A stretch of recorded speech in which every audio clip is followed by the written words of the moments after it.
Allez, salut les amis, bienvenue pour cette petite vidéo hebdomadaire sur Watch Epicure. Donc écoutez, je ne sais pas si vous êtes en congé, voilà, moi j'aurai peut-être des congés d'ici une petite quinzaine de jours. Donc voilà, je continue à vous faire des petites vidéos hebdomadaires un peu pour animer sur les réseaux. Donc voilà, écoutez, si ça vous plaît, n'hésitez pas à liker cette vidéo et à vous abonner parce que plus d'abonnements génère plus de flux, plus de trafic et donc peut-être éventuellement des interactions avec peut-être certains partenaires horlogers. Donc voilà, bientôt le format va changer, on fera peut-être des vidéos un petit peu chez des collectionneurs. Voilà, on essaiera de faire des trucs un petit peu qui changent. Voilà, pour cette vidéo hebdomadaire, j'ai choisi de vous comparer la SKX 007, qui est la dernière montre que j'ai acquise, contre la Seiko 5, les nouvelles Seiko qui sont venues les remplacer, vous montrer un petit peu les différences et qu'est-ce qui a changé entre ces deux montres. Donc je vous montre un petit peu, voilà, j'ai pu un petit peu les mettre à côté.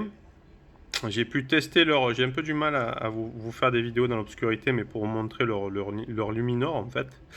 Voilà, à savoir que les nouvelles Seiko 5 luminent en bleu et les anciennes luminent en vert. Donc c'est vrai que le rendu de la nouvelle est un petit peu plus puissant. Donc ça c'est assez intéressant.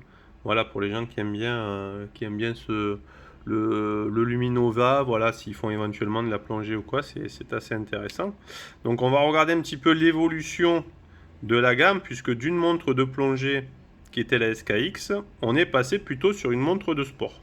Puisqu'on peut voir que, contrairement à la SKX, la Seiko 5 n'a pas, vous voyez, ici la petite perle, qui est, on va dire, une petite particularité des montres de plongée, qui permet, on va dire, vraiment au plongeur en obscurité de voir où va se positionner le départ de la plongée. Donc quand on va positionner la perle, ouais, la couronne est assez dure de la SKX, hein, c'est pas hyper sympa à manipuler, voilà. Donc là, c'est vrai que si je suis dans l'obscurité, je verrai donc ma flèche des minutes luminescentes et la petite perle qui sera le repère du départ de ma plongée.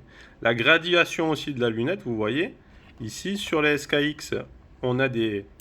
Vous voyez, elle est graduée sur toute la lunette, tandis que sur une nouvelle Seiko 5, juste sur les 15 premières minutes. Voilà, bon, on va dire que c'est assez proche, mais la SKX est une vraie montre de plongée, ce qui n'est pas forcément le cas de la Seiko 5, mais on peut, on va dire, je pense, l'utiliser pour de la plongée, on va dire peut-être en apnée, ou peut-être bouteille peu profonde, puisqu'on annonce une étanchéité de 100 mètres, me semble-t-il, sur les Seiko Sport. Donc des montres un petit peu polyvalentes à tout faire, voilà, avec le calibre apparent. Donc elles sont assez sympas, voilà.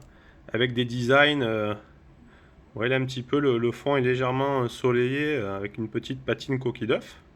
Un petit peu rappel des montres vintage, donc il faudrait que je change un petit peu le bracelet un petit peu pour l'animer. Voilà. La Seiko SKX 007, la mythique, donc là on est sur une version qui est la version, me semble-t-il, de Singapour, puisqu'elle n'a pas le 21 Jewel qui est marqué en dessous pour les versions japonaises. Mais voilà, une montre assez iconique. Vous voyez, là je l'ai mis sur un petit bracelet James Bond. Le bracelet est volontairement un petit peu plus court que les cornes, un petit peu comme James Bond.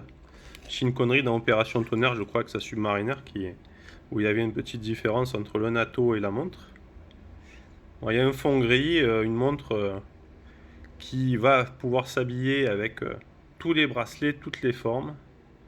Ouais, le fond de boîte full acier avec la petite gravure en tourbillon. Voilà. Mais retour d'utilisation, comme je vous dis, c'est vrai que c'est une montre.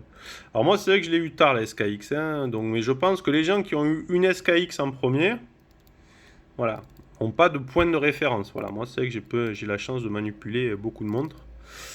Donc honnêtement, la SKX montre à tout faire, montre fiable. Par contre, moi, si vous voulez, ce qui me gêne un petit peu, c'est que c'est vrai que il n'y a pas de remontage manuel. Ça veut dire on va démarrer la montre en la bougeant comme ça. Voilà, des fois, je trouve qu'il y a un peu de, comment dire, une certaine rigueur, on va dire. C'est pas fluide, quoi. C'est pas fluide.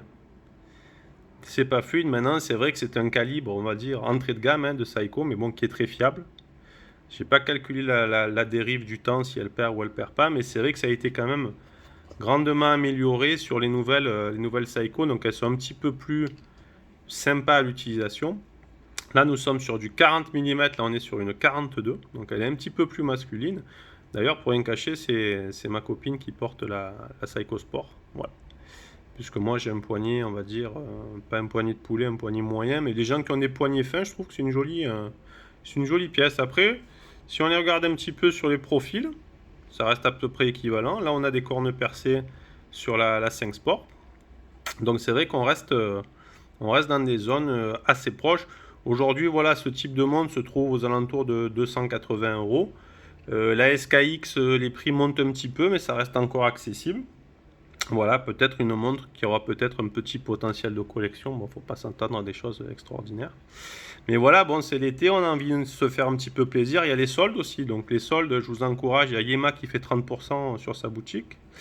Il y a toujours le Kickstarter sur la Bianchi qui est très sympa, qui me tente. Mais bon, vu le nombre de montres, je me dis, il faut se calmer un petit peu et peut-être au contraire recentrer un peu la collection. Voilà, bah écoutez, n'hésitez pas à me dire ce que vous en pensez, si vous avez des retours d'utilisation sur la SKX et son mécanisme. Voilà, donc comme je vous dis, n'hésitez pas à profiter, il y a des promotions. Si vous avez peut-être des achats qui vous intéressent, n'hésitez pas à m'en faire part, si je peux vous donner un petit conseil, ça sera avec plaisir. Mais voilà, je pense que c'est le moment de se faire plaisir, c'est l'été, il fait bon, les gens peuvent ressortir et profiter. Et bien, je vous dis à la semaine prochaine pour une prochaine vidéo. Merci à vous.